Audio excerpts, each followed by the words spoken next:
All right, guys, super excited to dive into this week's episode. So much to cover, including our recap of our Richmond screening of Playing with Fire that for us really was an evening of financial independence. Welcome to the ultimate crowdsourced personal finance show. This is your Friday Roundup. All right, Brad, super excited to join you today to talk about our favorite topic, financial independence. And let me start by just asking, how you doing, buddy? I am doing quite well, Jonathan. Not only am I doing quite well, but I'm wearing quite well. I'm wearing a shirt with a thought bubble that says I'm doing quite well. It's almost like you say that on a regular basis or something, and someone attaches that entire phrase to Brad Byrd at this point. Yeah, who would have guessed, right? So yeah, we've had a lot of people ask in the Facebook group about t-shirts with these catchphrases, and yeah, we were a bit hesitant to do it, but can I say that we still haven't done it? Yes, we still have not done it. But yeah, the amazing blogger behind the Military Dollar actually sent me a package. She's like, hey, can I get your address? I want to send you something. And what shows up but this really super cool shirt. I'm doing quite well. And Jonathan's is, how you doing, buddy? Oh, I have something trademark. I didn't know I was going to get a t-shirt out of this. All right. So we're wearing the t-shirts. If you want to see the t-shirts, we are actually recording all of our Friday roundups in a video podcast format. To see the video podcast version of the show, you can go to ChooseFI.tv. ChooseFI.tv. It'll take you to our YouTube channel where this will be available. And yeah, Airman, thank you so much for putting this together for us. It's really, really cool. So Brad, a lot to cover in today's episode. Obviously, with Christine and her basically rebuilding this life 2 weeks into their marriage, they have this 85% reduction in pay. I want to go back, but before we do that, I think we have to take a few minutes and talk about this Richmond screening of Playing with Fire and what we were able to do with it, turning it into an evening of financial independence. Yeah, and this was the most mind-blowing evening I could imagine. It was truly remarkable. It just made me realize the scale of what this movement is. Right? I mean, that was to me the biggest takeaway. I mean, obviously people love the movie. We did a presentation of This Is Fi. But for me, it was talking to everyone and realizing people drove from hundreds of miles. I mean, literally hundreds of miles to come to this evening to be a part of this, what we build as the biggest event in the history of the Fi community. And I mean, people came from out of state in droves. And I think what becomes apparent is that you're going to have to tack onto that to date, the biggest event in the history of the financial independence movement to date, because it is growing rapidly. I mean, I remember you were thinking just a few years ago when you and a few other Fi bloggers were at a FinCon in New Orleans. There's maybe 6 of you. And then, at recent FinCons that we've been to, 50, 60, 100, 200, 800 people that say, I am a member of the financial independence community. And what we're seeing with the screening, screenings where maybe you were having trouble originally getting 5 or 10 people together, and now it's 70 or 80. Now there's hundreds of screenings across the country. In Richmond, Virginia, when we build it as an evening where you can introduce your friends and your family to this concept, you have a way to start a conversation. Hundreds of people, 500 plus people joined us for that because they felt that it was important. They wanted to introduce the conversation. And I can tell you, I think in the past I've told you that I feel like historically I've had personally, in my personal life, a little trouble communicating how powerful this concept is, specifically to friends and family. They have a sense that I'm talking about this conversation, that something is happening in the background, and that's probably pretty cool. But getting them in a one-on-one conversation where they're bringing their interested questions to me and we're being able to talk about their specific situation, that really hasn't happened en masse. And I say that it's kind of historical now, because at this screening, I had 2 neighbors from my new neighborhood and 2 neighbors from my old neighborhood. So, and 2 sets is what I mean. So there were 8 people that are my neighbors, both past and present, that came. And at the end of that, there were conversations that were sparked with each one of them. One of my buddies from my old neighborhood is selling one of his vehicles as a result of some of the simple math that we talked about as part of that presentation. And I would love to read his text message. My phone is on the do not disturb mode and it's somewhere behind me. But the heart of what he said is, I think I got the Fi bug. I'm in. I want to do this. I mean, imagine just having the opportunity where instead of, and this is for everybody that's a part of this movement, instead of you're trying to talk about it, it feels like you're hitting your head against a brick wall because no one will listen. You're able to have something that's able to spark a dialogue and have them bring you a question, and then you're off to the races together. Yeah, agreed. And I think that's what we've tried to do, certainly with episode 100 of ChooseFI. But this movie is really a conversation starter. It unquestionably is. And it brings people in who otherwise may not have ever heard of this message. So it's just that great icebreaker. And yeah, I mean, to talk a little bit more about this event, it was really special for us personally. I know I had tons of friends there. All my daughters, actually my daughter Anna's teachers, 3 of her teachers were there. And she was just blown away. Like it was really special. And we had volunteers fly in from all across the country. We had local volunteers. It was just truly remarkable. It was just one of those evenings I think we'll remember forever. I mean, really, to have that many people show up for FI, for ChooseFI, for Playing with Fire, it was just a really, really amazing night. And I mean, for me, to have my daughters and my wife in the audience for the first time ever seeing me do one of these presentations. I mean, sure, they've heard me talk on the podcast, right? Daddy, are you going to work on the podcast? Yeah, Molly is a little bit bitter about the podcast at this point. She jokingly calls it the podcast. So it's so cute. But actually, I was curious about that. And I only brought that up to say that I do wonder that even for Molly, if she realizes that her dad in his own way now with this platform is legitimately, this message is having an impact on the world. And it's too big. I get that's too big of an idea, but at a smaller level to see like that sort of event, like that's going to mean something to her at some point in time when she really is able to understand and appreciate that. Yeah. No, I think you're absolutely right. And yeah, I mean, it's hard for a 7-year-old to kind of internalize that, but I think just seeing her dad up there talking in front of 500 people was just really cool. And for me, honestly, it actually helped my nerves a little bit. I don't normally get nervous with these things, but speaking in front of 500 people, including family and friends. Is that because you normally speak in front of 500 people? No. It was new for me too, man. And it was definitely something where I was very comfortable once we were there, but it's there's nothing in your background to prepare you for something like that. No. But I mean, to have my daughters in the first row there and just give Molly and Anna a little wink, it was really neat. So it was special for me. It was special for them. It was just a wonderful evening. And Brad, we mentioned earlier the impact that really the volunteers had on making this possible. This event did not happen because me and you talked into a microphone. I'm sure that helped create awareness, but the reason that this event was so wonderful was because of the tireless effort of the volunteers that put their free time, their bandwidth into making sure everybody had a wonderful time. And I want to give a very special shout out to Ed, who we always mention in passing as Ed, who works with us at ChooseFI. To be honest, I don't think that even comes close to doing justice to what Ed is actually doing for both ChooseFI and really honestly for this movement. Behind the scenes, Ed has been working probably, I would say 60 hours a week, but it's probably 80 hours.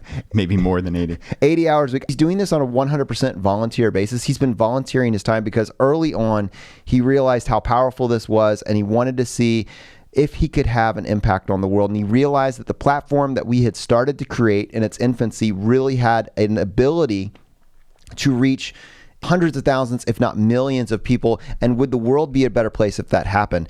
And he approached us very early on to help us to see if we realized that vision, if we were in the same place, and then help us figure out how we could build an infrastructure to support that, to really make that happen. The universe has offered us this opportunity to have an impact.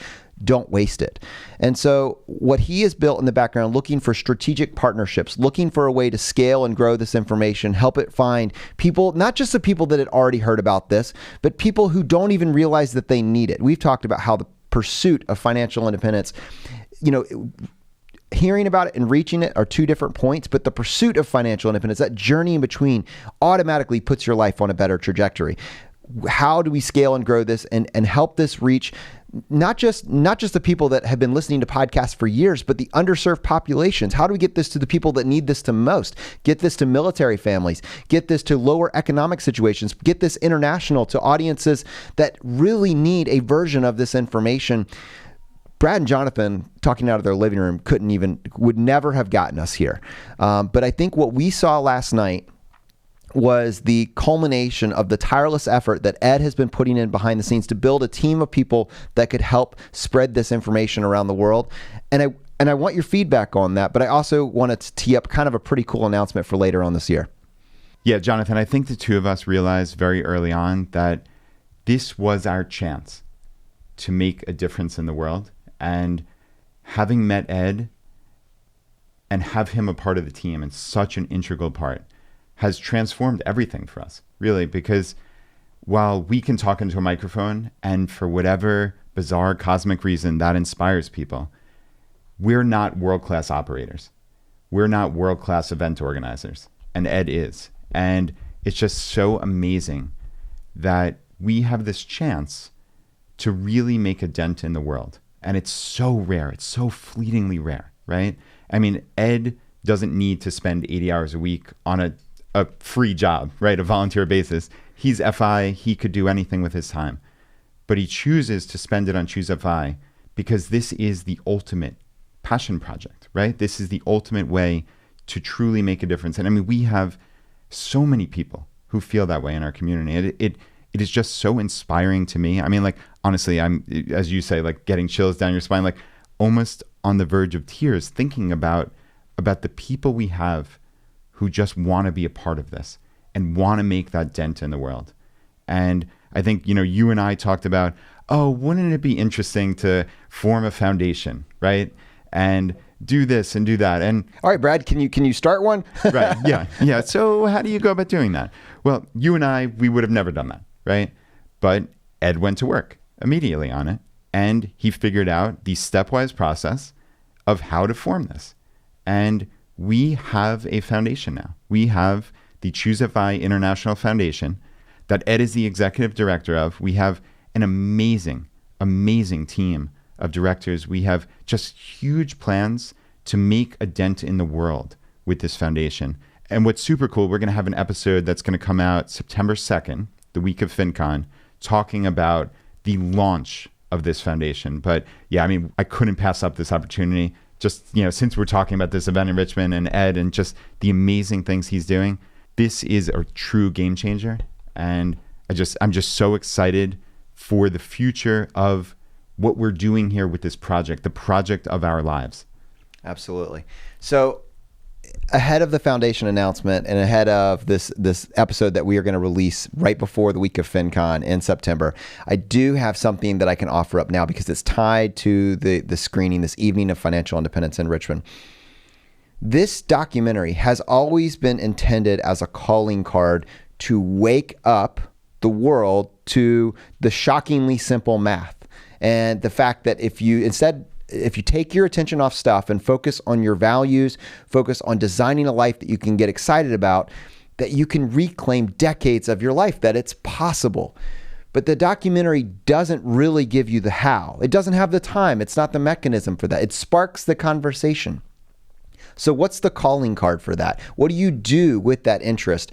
And knowing that this was coming and working toward this over the last 18 months, we have been sourcing your feedback, your ideas, and these episodes to create a resource, a FI 101, a place that when you get done with that conversation, you by yourself to firm up your own knowledge base, or you working in collaboration with a family member, a friend, a neighbor, someone in your Rotary Club, someone in your network, you can work with community to see this information spread and to lock down these principles where you're taking action week by week.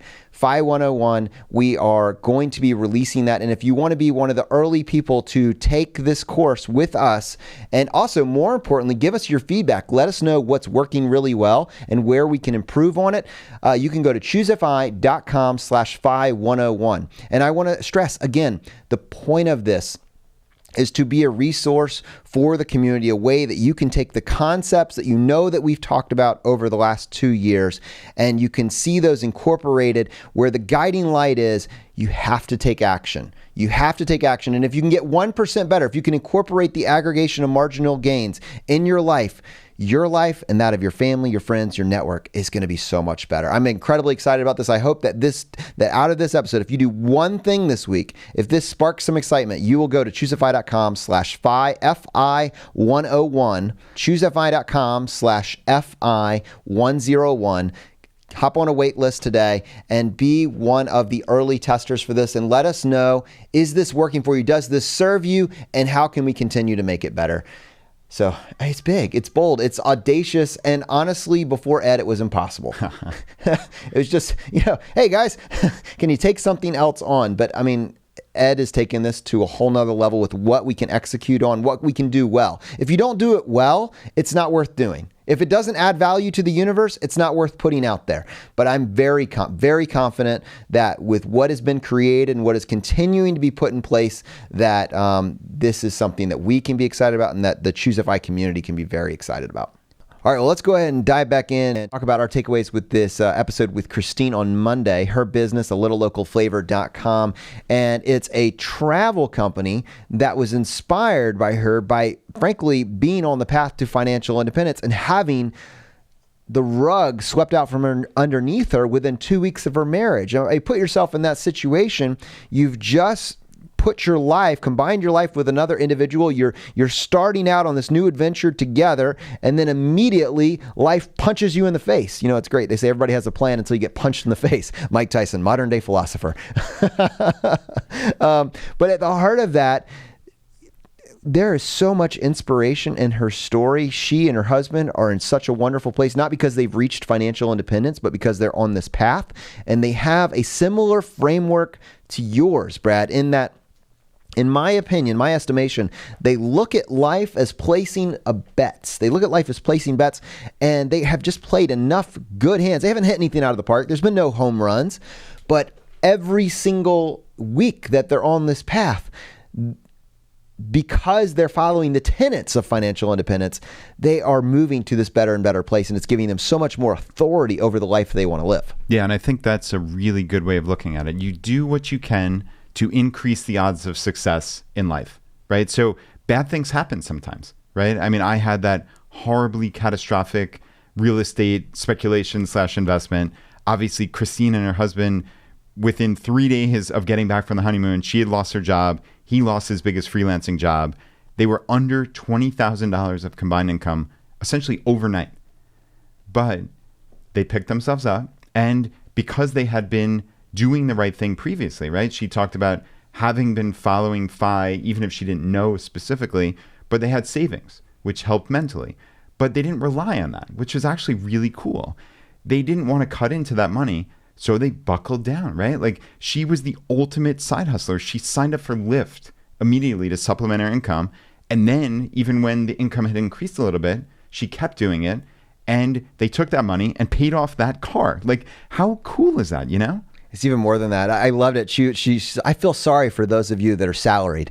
I feel sorry for those of you that have those safe, steady jobs, because it limits your ability to hustle, right? She's like, when I want to get extra shifts, when my life is more expensive, I can just go work some extra shifts. This is a choice to look at this. This is a mindset that you can capture and use, like looking at life through this lens of eternal optimism. Look, I can't control what happened in my entire industry, my entire sector, but what can I control? I can control how much hustle I'm willing to put in. Then I can use that hustle to bridge the gap to a better future. Yeah. And a quote that I loved in here was, "We were pretty good hustlers." I mean, how awesome is that, right? I mean, she said, "What are our goals?" This was the question that they asked each other. And what did they do? They tracked their earning and their spending on this whiteboard on the fridge, had this 4-week rolling calendar, all with the goal to save that extra 15% for their down payment. And she said, quote, "We were able to work both sides of the equation." So they did all these side hustles and they lowered expenses, right? So working both sides of this equation, they were able to get to that extra 15% for this down payment on a house, Jonathan, in less than a year. I mean, that's after this catastrophic loss of income. But what did they do? What are our goals? That's the question they asked each other. And damned if they didn't get there in a year. Yeah. And I hear, I don't think either of these is completely accurate, but I hear when people talk about like mustachianism, they say, well, you know, frugality is great, but what about the earn more side of things? Or I hear people talking about kind of Ramit Sethi, who teaches you, I will teach you to be rich. And on that end, it's like, well, don't worry about frugality. Just focus on earning more. And that's maybe the straw man of what these two kind of mindsets represent. But I think it should be obvious to most of us that you cut through that and you say, why can't you do both? Why can't you look at your life and in the short term focus on what can I cut that doesn't add value and use that space to help me earn more? It seems very obvious to me that that would be a balanced approach, but I think so many of us, for whatever reason, lock ourselves into one or the other. If your life cost $120,000, $140,000 a year, and you're paycheck to paycheck and you're not willing to cut anything, it's going to be kind of tough, like to maintain that. What I loved about their situation is when they lost that income, they had this 85% drop in income. They were able to immediately scale down their life to something that would allow them to then recreate that space. Yeah, not only the scaling down, but just the mindset. And Jonathan, I absolutely love this quote. I wish I could put it up on the wall in my house. You could. You have that autonomy. Laura would probably let you. Yes, she probably would. But she said, what we found is that through basically financial demise, we had this very rare opportunity where our entire lives were blown to bits and you have to rebuild it. And when you get to rebuild it, you figure out that you can rebuild it the way you want it to look. And she asked herself the question, what are the things that I always wanted to do that I didn't get to? Right? She looked at this as, okay, the golden handcuffs are off, right? I'm not stuck in this high-paying job, which is a funny thing to most people, but I'm not stuck anymore. What do I want to do? She wanted to be outside, right? She wanted to be outside, and she figured out a way to get her entire life centered around that. I think that's so cool, right? Like, she was just loving this life, even though they're making only a fraction of the old income. And one last quote, because Christine is so quotable. She's a quote here. machine, she man. Really, really is. If we wouldn't have lost that income, we would have never chosen this path.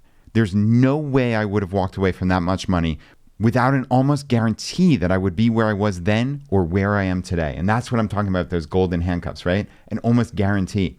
But they redesigned their life how they wanted it to be. And I just find that really liberating. Yeah, there's something there. I don't know if I'm going to be able to formulate this yet, but it's kind of like an iteration of what I was talking about earlier. If you have this incredible income and your lifestyle eats up all of it, and you simultaneously hate your job, I think it's important to say it's toxic, but you're making this income, and you feel like, I'm just using the verbiage she just used, you can't walk away because how else could you afford this lifestyle? Your lifestyle is predicated on this unreplicable job, which is simultaneously toxic.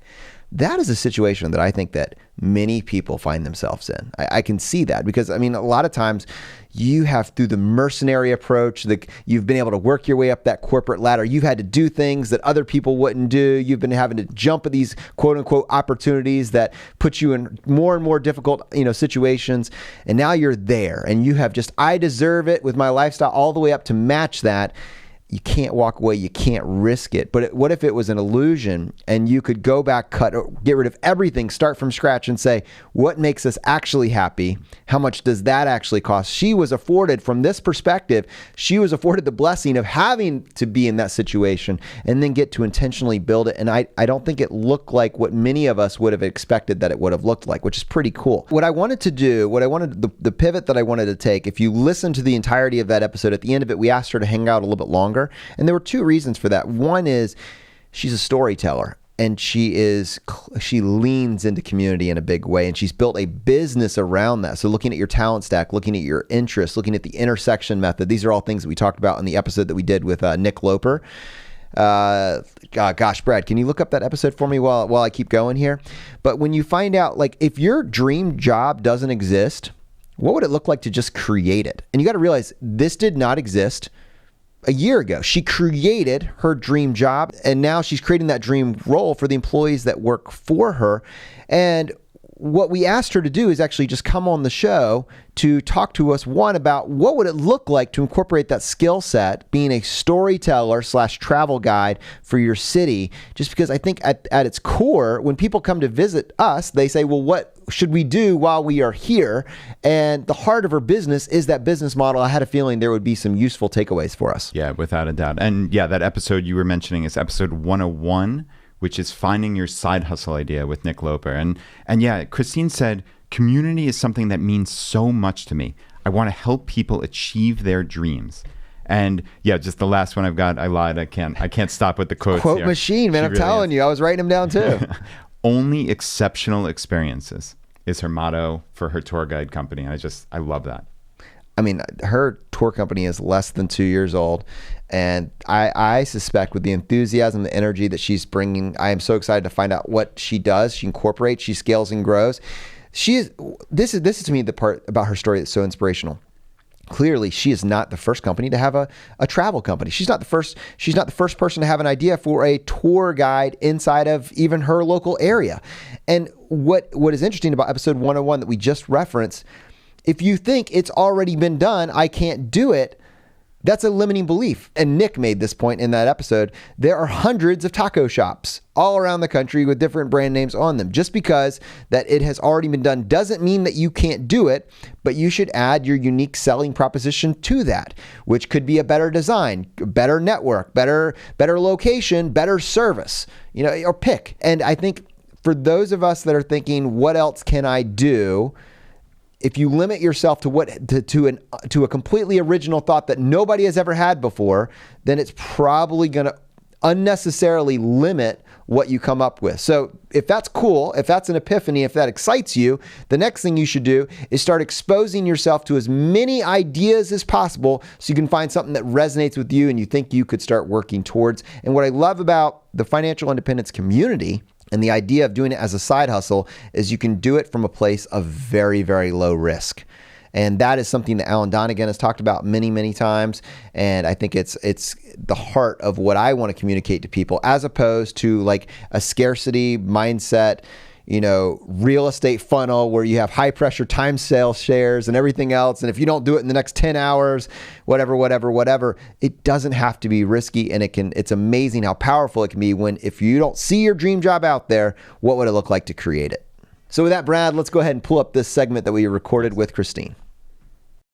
All right, Christine, thank you so much for joining us on the show today. So as I kind of prefaced you earlier when I sandbagged you at this request, I think that there's a compelling case to be made that everybody should cultivate the skill set of being a tour guide in a varying degree. Even if you don't plan on going to work for a company to do this, it would serve you to be able to offer this to people in your social circle, maybe people that are coming to visit you, to be able to say, hey, this is a wonderful city that I have chosen to live in, and here's some things that we should do together or something that you should check out while you're here. And I'd like your buy-in on this. Do you agree? I absolutely agree. I think very often you're going to have friends and families that come to town. And if you can be plugged into the best parts of your community, that makes you a really big resource. So Christine, how does somebody go about finding the best of, or those little secret hidden things? I mean, I know we live in Richmond, Virginia, and it's probably somewhat comparable to Nashville. I would imagine a little bit smaller, but there are hundreds and hundreds of restaurants and bars and all these different things. I would have to spend months or years finding them all. Talk us through how did you cut through the noise and figure out what these spots are to pass on to other people? Great question.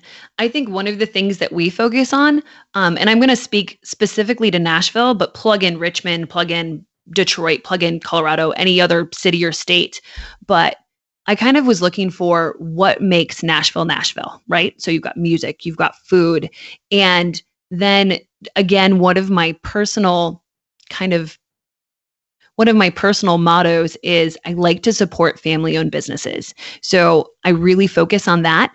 And then just talking to people. So getting out and I tell you, talking to your bartenders, talking to your servers at some of these restaurants, they're going to have phenomenal recommendations for these small hole-in-the-wall places. And I think what really makes showing somebody around your city incredibly impactful is when you can find or develop a story around these places. So figure out, what is the story behind the owners? Is there a place that has been doing the same thing with family-owned recipes for, decades? So what are the new hotspots that are popping up? And I recommend to maybe even take a tour in your city. And it doesn't need to be a food tour like what we do. There are a lot of very inexpensive walking tours. A lot of cities actually even offer free walking tours on the premise that you'll tip your guide. So please do that so that they can get paid. But try to talk to people that know a lot about the city and really start figuring out the stories of the people that have made your city what it is today. Because I promise you are going to uncover some real gems. You're going to uncover multi-generational stories of people that have persisted past economic downfalls that have persisted past some real challenges in their businesses, and you are going to learn a ton. Not only that, but when you get plugged into these wonderful restaurants and when you really take time to get to know the people that work there, the people that cook the food that you're going to be eating, oh my gosh, you all of a sudden have this amazing resource. And it is really wonderful when you kind of personally know the people that are helping to make these beautiful experiences. I'm just imagining that you have like some friends or family come to visit you from, out of the city, out of the state, and just like I do here. And inevitably what comes up when someone comes to visit, like, hey, what do you recommend? And I can only imagine in your case, like what sort of answer you would actually get. It would be incredible. But I mean, I think sometimes I find myself in the, which one should I do? Like, I don't actually have like a set piece that I go to. And I was just thinking that's a skill set. That is a useful bit of knowledge that if you can put a little thought into, we have incredible stuff that happens here in Richmond every single day. We have, I would conservatively estimate 400 restaurants that are not franchises, and small venues and free activities throughout the week. I mean, it's just incredible how much we have to offer. The fact that someone would ask you, hey, we're looking for something to do this Wednesday night, what would you recommend? And you have to think about it for more than a heartbeat. Like that, that's a skill set that you can develop. And if you do it, it's going to pay dividends for you. Yeah, you'll end up being a resource where friends will have family that's coming to town and be like, oh, Jonathan, what do I need to do in Richmond? I know that you are the go-to guy, and being that go-to guy is a really wonderful thing. And Christine, I actually wanted to kind of pivot here, and because this is where my mind goes with not only becoming this resource about your community and the go-to person, but you're also learning presentation skills, right? How to weave this story, how to be persuasive. I mean, all these skills, these are hugely important skills, just in someone's life. And I'd love to hear just real quick, like how you've cultivated those skills. Great question. I think it definitely takes time and it takes practice. I can tell you day one of being a tour guide, my tour was probably terrible. So I'm really sorry to all of those people when I started doing this 3 years ago. But it's something that builds over time, and the ability to tell a compelling story is something that is incredibly valuable in life. The ability to present to small groups of people, think about how many times that comes into place, how many people have to lead a meeting or even speak on a conference call to be able to say what you want in a concise manner, in a way that inflicts emotion or inflicts the type of feeling that you want people to have after this. Like, hey, this is really important because that's a really valuable skill. And so I would just recommend people practice it.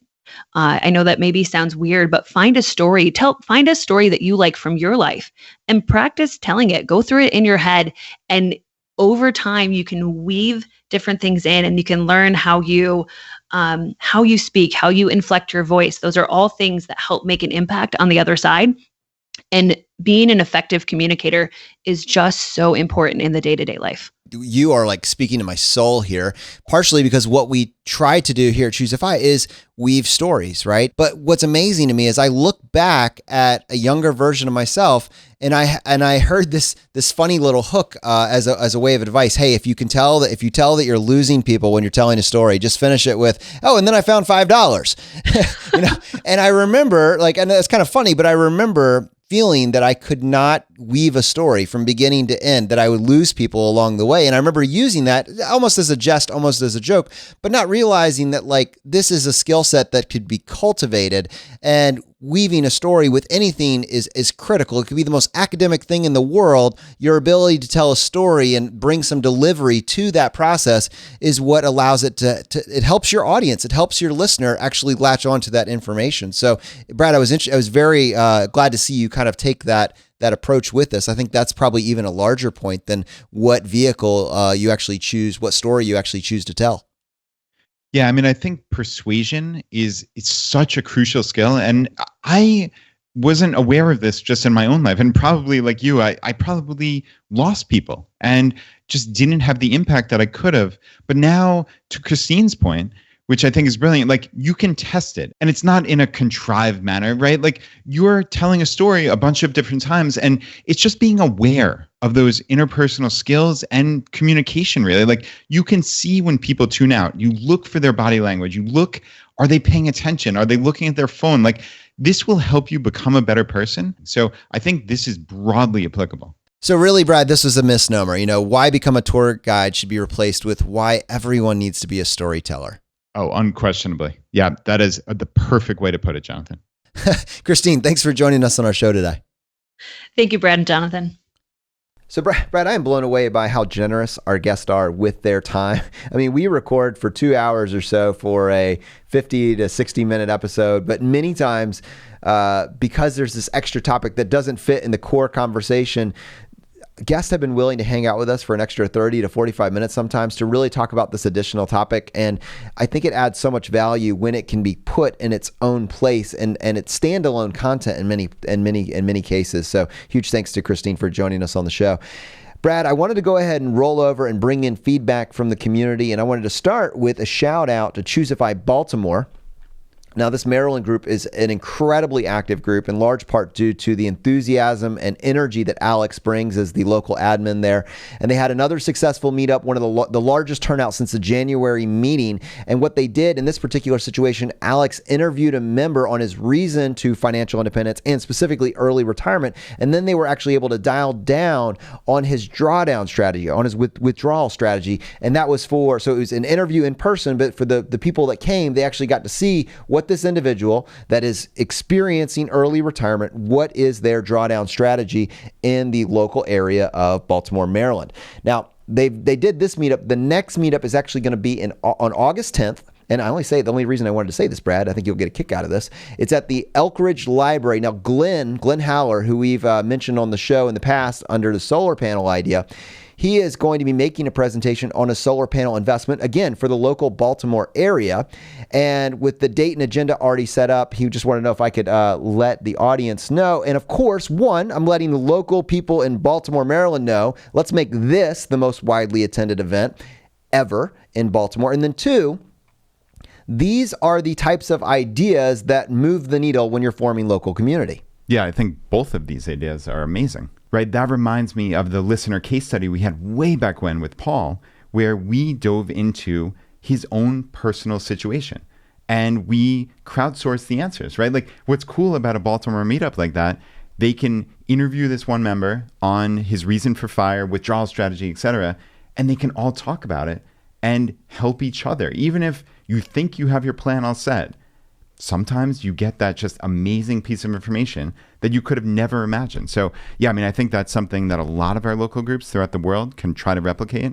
And something like this presentation by Glenn, they should be taping that.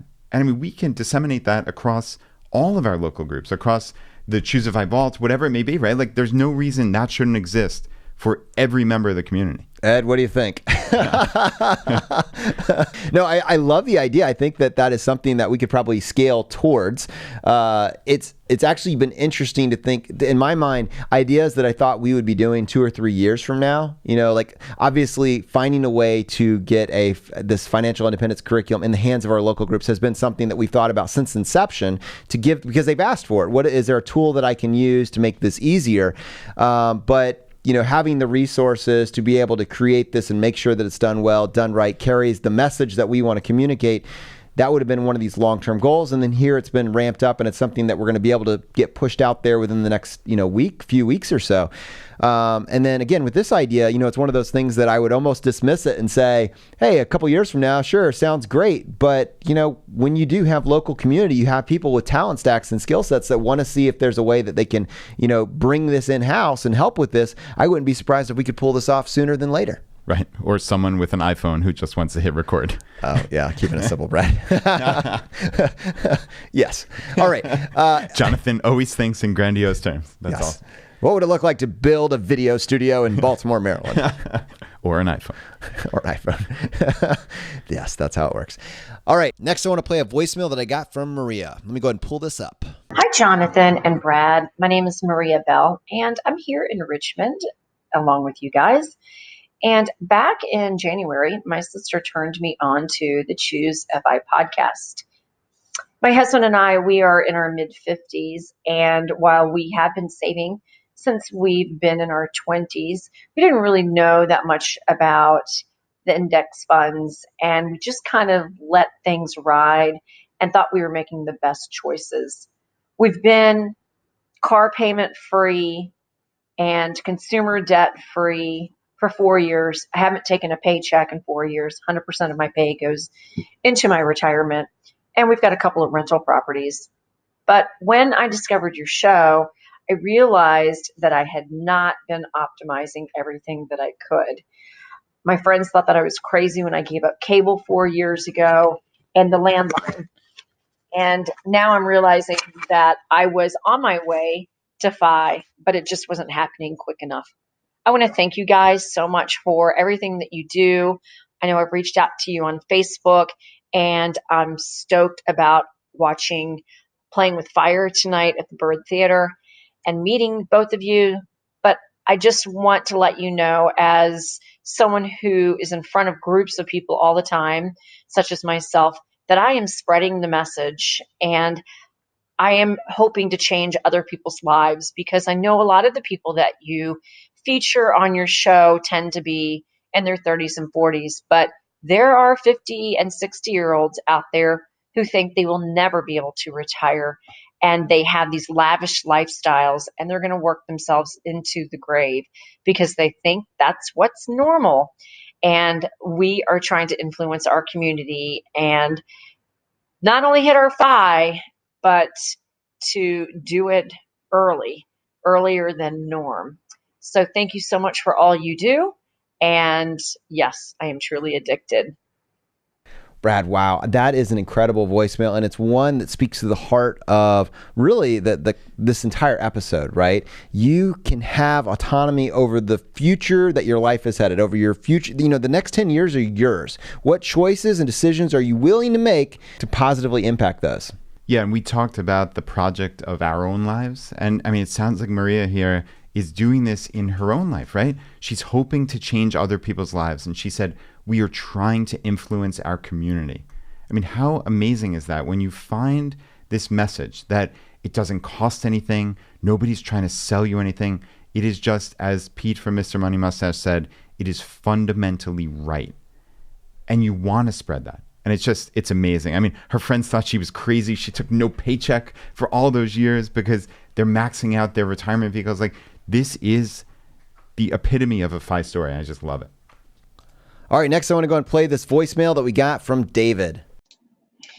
Hey guys, love the show. My favorite thing about it is that it finally got my wife on board with listening to these podcasts and choosing the FI lifestyle. So absolutely love it. You guys are super relatable, trustworthy. You've helped the community so much and helped me so much personally. So first off, thank you. Second thing, just wanted to give 2 tips. And feel free to tell me that I'm wrong. That would be awesome, because then I'd be learning. One tip is, I know you guys are super into travel credit cards, but people might want to check out a credit card that gives cell phone insurance or provides cell phone insurance. So one of the cards that I use is the Uber card. My wife and I were paying $10 a month per phone for cell phone insurance, which, you know, maybe I shouldn't even have cell phone insurance at all, or I should have like a really cheap phone. To me, it seemed worth it though. But so that's $240 for both of us for cell phone insurance per year, times 5 years, you're looking at $1,200. A lot of money, right? And you think about the compounding interest on that, you know, the opportunity cost of that money, massive. But with a card like the Uber card, they cover your cell phone insurance for free, as long as you charge your phone bill to the card. So that's, you know, $240 saved per year, year after year. That's, you know, a massive, massive benefit. So it's probably worth it, in my opinion, just to get that card just for that. And then there's other things like if you spend $4,000 on a card, they give you $50 credit back on streaming services. So let's say you have like the basic Netflix plan that's $8.99 a month. So you're looking at like $107 a year. You get $50 back on that. It's like you're getting your Netflix bill for 42% off. So it's also 4% back on dining, which again, with the travel rewards and everything, probably not the right way to go. But you know, there's some auxiliary benefits if people choose that. Anyway, I'm not selling Uber, just trying to, you know, give good advice. And the second thing, I just recently listened to the podcast on Treehouse, which I absolutely loved. I own a tutoring center, so I'm super into education. And I just love the idea of, alternatives for people, which I could go on and on and on and on about. But one alternative that I wanted to bring to your guys' attention is Smartly. So I actually just started using Smartly to pursue an online executive MBA.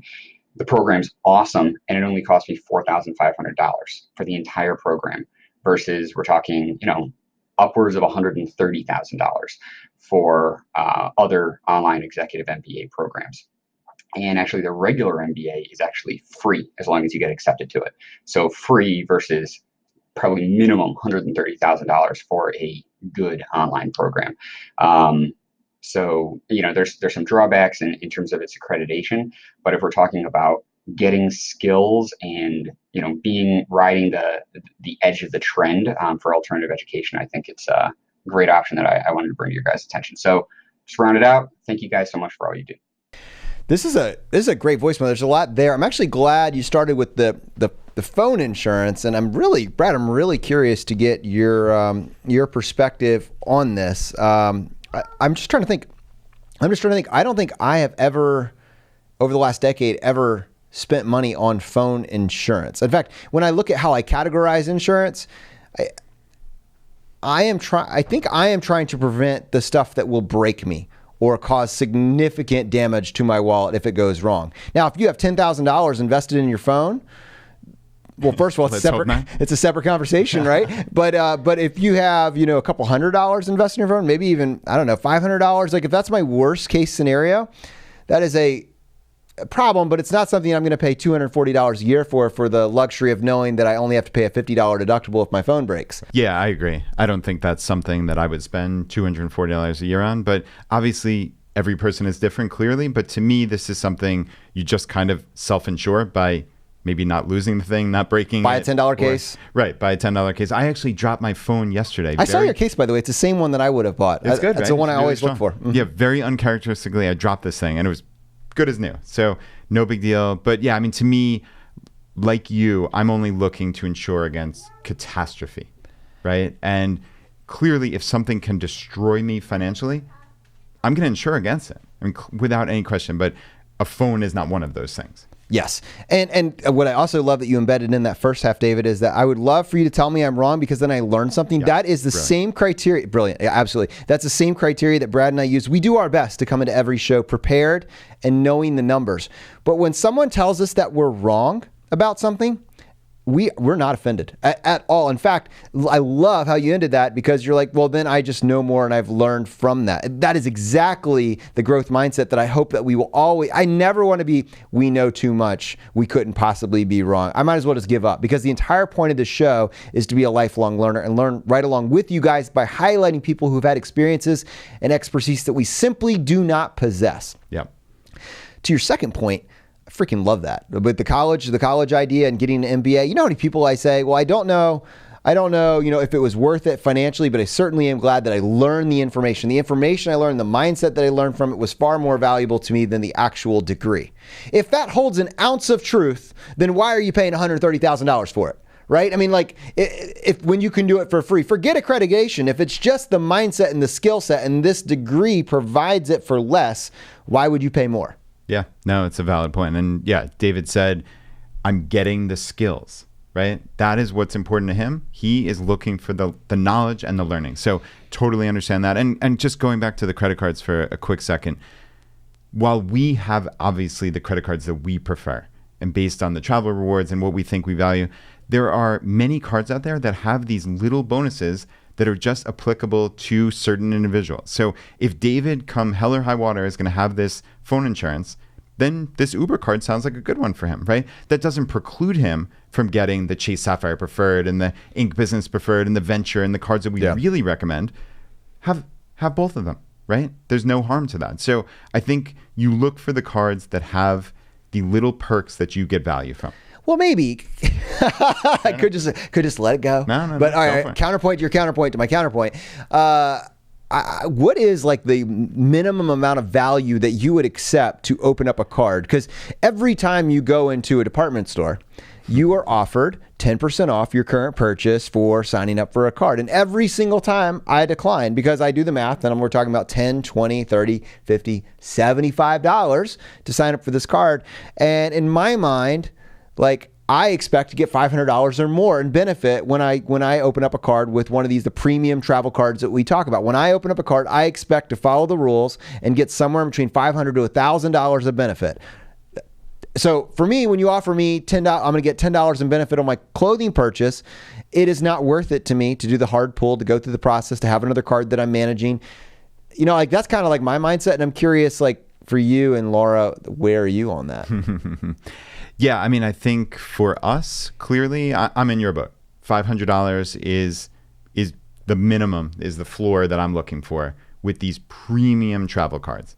And I think in most cases, you can get $500 in value from most of these premium travel cards. So for us, I personally don't want to be bothered with, oh, I'm going to get $10 off or get $20 off your Old Navy purchase. Like, that's not lighting me up. I wouldn't be surprised if you guys have an Old Navy card. Well, but that's the cool thing, right? So Laura, however, has a way. She is like the top level premier elite with Old Navy, Gap, and etc. And she gets basically the kids' entire wardrobes for free with her rewards points. So for her, it is worth it. I think it also, maybe doing the math, it may not be, frankly, but psychologically, to walk in Old Navy, have $200 worth of free stuff, and walk out with an entire wardrobe, yeah, that feels pretty good, you know? So it's a balancing act. But definitely when you go into your department store of choice next time and they offer you an extra 10% discount to go ahead and sign up for a credit card, do some quick math on how much that is valued at. How much benefit are you actually going to get? If they're basically giving you $10, $20, maybe even $30, just think about that. If you're anchoring yourself to, am I getting at least $500 benefit? Because that's the move the needle mark that I'm anchoring myself to, and I believe, Brad, based on this conversation, you're anchoring yourself to. And when we talk about travel rewards, when we talk about our travel rewards course, which you can access at ChooseFI.com/travel, it's a free travel course. We're showing you how you can use these premium bonuses that we just referred to, and you can tie those together to effectively travel the world for free. That's a real benefit, and it far outweighs getting $10 off your next purchase. So worth keeping in mind. All right, guys, I think unfortunately we have run out of time. We're going to go ahead and do what we do at the end of every episode, and that is our drawing for a copy of a book that we have found useful. There's 3 books that we offer. The first is J.L. Collins' book, The Simple Path to Wealth. The second is Dominic Cortuccio's book, Design Your Future. And the third book from Vincent Puglisi, Freelance to Freedom. If you want to enter the drawing, all you need to do is just go to ChooseFI.com/iTunes, follow the instructions there, leave us a short written review, then send us an email to feedback@ChooseFI.com, letting us know that you left a review and what screen name you left it under. We give away 1 book for every 5 written reviews that we get, and we announce the winner on the Friday roundup. All right, guys, well, unfortunately, that is going to bring this episode to a close. Now, if you found us, if you're watching this video for the first time and you're wondering, well, how do I get started with my path to financial independence? Go ahead and go to ChooseFI.com/start. I would highly encourage you to start today. Your 10-year future self will give you a standing applause. All right, my friends, the fire is spreading. We'll see you next time as we continue to go down the road less traveled.